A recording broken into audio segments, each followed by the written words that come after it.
আজকে আন্তর্জাতিক অপরাধ ট্রাইব্যুনালে সাবেক প্রধানমন্ত্রী শেখ হাসিনার মামলার সাক্ষ্য গ্রহণের দিন ধার্য ছিল। প্রসিকিউশনের পক্ষ থেকে প্রস্তুতি ছিল যে আজকে এই মামলার ঐতিহাসিক সাক্ষী মানে প্রেক্ষাপটের সাক্ষী সম্পাদক মাহমুদুর রহমান সাহেব এবং জুলাই গণঅভ্যুত্থানের অন্যতম নায়ক নাহিদ ইসলাম এই দুজন সাক্ষ্য দিবেন এরকম প্রস্তুতি প্রসিকিউশনের ছিল। কিন্তু ওনারা একটু ব্যক্তিগত কারণে ওনারা আজকে আসতে পারেনি বলে প্রসিকিউশনের পক্ষ থেকে ট্রাইব্যুনালের কাছে সময়ের আবেদন করা হয়েছে।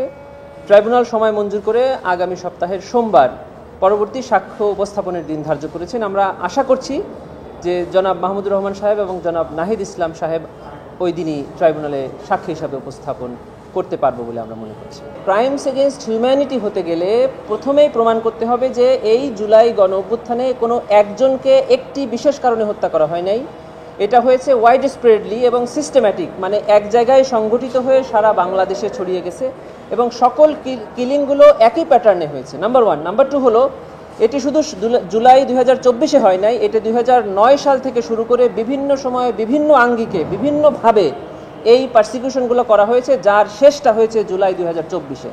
সেজন্য ওনারা বর্ণনা করবেন যে 2009 থেকে কিভাবে এই সরকার কর্তৃক নিপীড়নগুলো পরিচালিত হয়েছে এবং তারই ফলশ্রুতিতে জুলাই 2024 হয়েছে। এ কারণে ওনাদের সাক্ষ্য এবং নাহিদ ইসলাম বিশেষ করে, যিনি এই আন্দোলনের একদম প্রথম সারির নেতা ছিলেন, যার নেতৃত্বে প্রত্যেকটি কর্মসূচি ঘোষিত হয়েছিল, কেন উনি এই ধরনের পদক্ষেপ নিয়েছিলেন, কি কি সমস্যার সম্মুখীন উনি হয়েছেন, কি কি পদক্ষেপ উনি নিতে গিয়ে বাধার সম্মুখীন হচ্ছে, এগুলোর বর্ণনা দিবেন এবং এটাই এই মামলার অন্যতম গুরুত্বপূর্ণ সাক্ষী, যেটাকে আমরা বলি স্টার উইটনেস হিসাবে বিবেচিত হবে।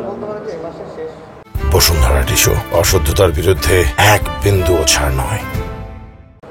প্রসিকিউশন এই মাসের মধ্যেই সাক্ষী সমাপ্ত করার জন্য প্রস্তুত আছে। এই পর্যন্ত যে 45 জন সাক্ষী ট্রাইব্যুনালে উপস্থাপিত হয়েছে বা যে কয়জন সাক্ষী আমরা সামনে আরও দেওয়ার জন্য প্রস্তুত আছি, এর মাধ্যমে ট্রাইব্যুনালে শেখ হাসিনা সহ যে আসামিরা আছে প্রত্যেকের বিরুদ্ধে ক্রাইমস এগেইনস্ট হিউম্যানিটি প্রমাণিত হয়েছে। কারণ আমরা ওয়াইড স্প্রেড দেখানোর জন্য বাংলাদেশের বেশিরভাগ জেলার সাক্ষীদেরকে এখানে এনেছি। তারা বর্ণনা করেছে যে বাংলাদেশের প্রতিটি অঞ্চলে প্রতিটি জেলাতেই একই ধরনের অপরাধ হয়েছে, একইভাবে আন্দোলন দমনের চেষ্টা করা হয়েছে এবং যে ক্রাইমস এগেইনস্ট হিউম্যানিটি এখানে হয়েছে তার লাইভ উইটনেসরা এখানে এসে সাক্ষ্য দিয়েছেন। কারো চোখ নাই, কারো হাত নাই, বিভিন্ন অঙ্গ প্রত্যঙ্গ নাই, তারা সাক্ষী দিয়েছেন।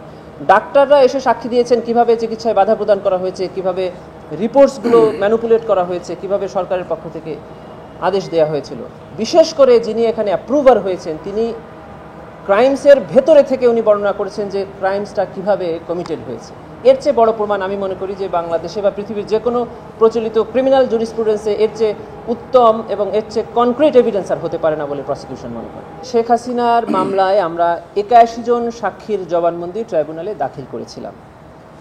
আমরা তার মধ্য থেকে 45 জন সাক্ষীর জবানবন্দি ইতিমধ্যে ট্রাইব্যুনাল গ্রহণ করেছেন।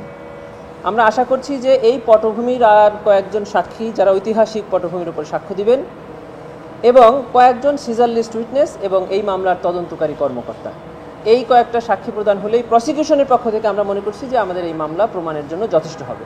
তারপরে এই মামলা আর্গুমেন্টে যাবে, তারপরে রায়।